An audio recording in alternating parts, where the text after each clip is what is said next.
Now these are our new invisible LED strip COB connectors. Now these are available in a strip to wire, strip to strip, and strip to strip extension.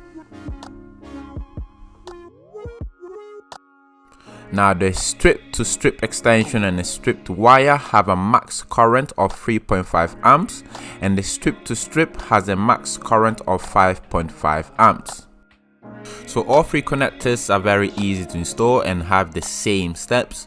All you have to do is to slot in the COB strip into the connector, and then make use of a set of pliers to make sure that the pins are piercing through the PCB.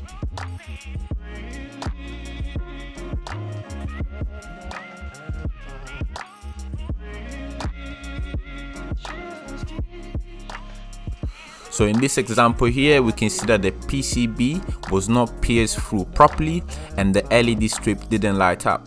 So we're just gonna go ahead and use a set of pliers to gently press down the pins to pierce through the PCB.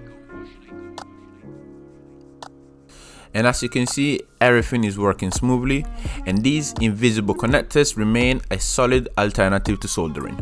And they're also compatible with our high density strips. Don't forget to click on the like button, subscribe to our channel, and hit the notification bell if you liked our video. You can also follow us on Twitter and Instagram to remain up to date with latest news. Thank you very much for watching, and see you next time.